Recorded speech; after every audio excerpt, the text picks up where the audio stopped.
ए महेंद्र भैया, ए लक्ष्मण भैया, ए मुकेश भैया, एगो औरत बा, ओकर पति परदेश में बा, तो औरतिया अपने पति के फोन लगा के कहत हियो, का कहलस ला सुना। हे सजनवा तोहरे बिना बलमवा तोहरे बिना तरसैला नयनवा सजनवा तोहरे बिना।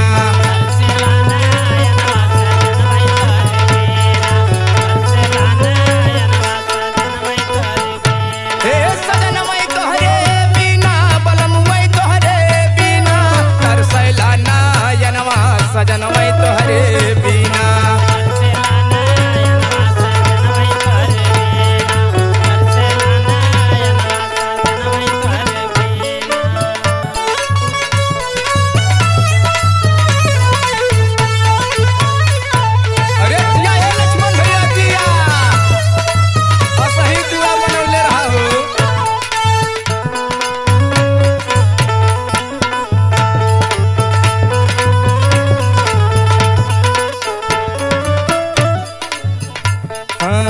मीठी मीठी बातिया हो बढ़िया दयावे, बढ़िया दयावे हो, बढ़िया दयावे, बढ़िया दयावे हो, बढ़िया दयावे।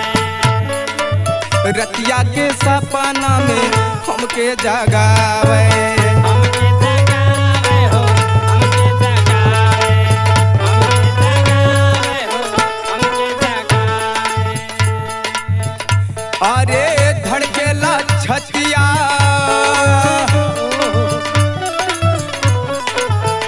हे धड़केला छतिया मुश्किल भइल बाजीना सजनवा तोहरे बिना तरसेला नयनवा सजनवा तोहरे बिना।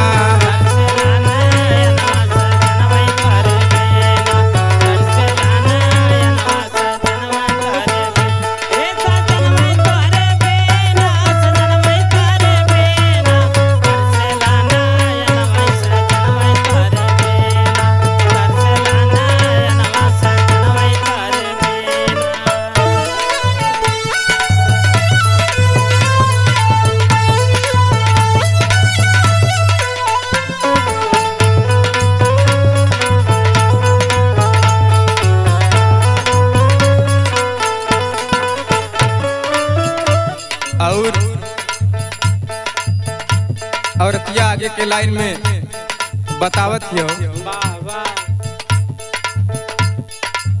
बोले ले बोलिया सखिया सहल ना जाला,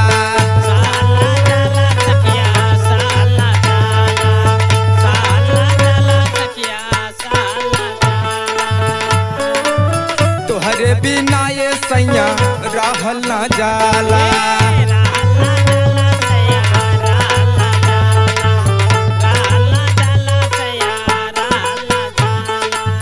बोले ली बोलिया सखिया सहल ना जाला, तोहरे बिना ये सैया रहल ना जाला।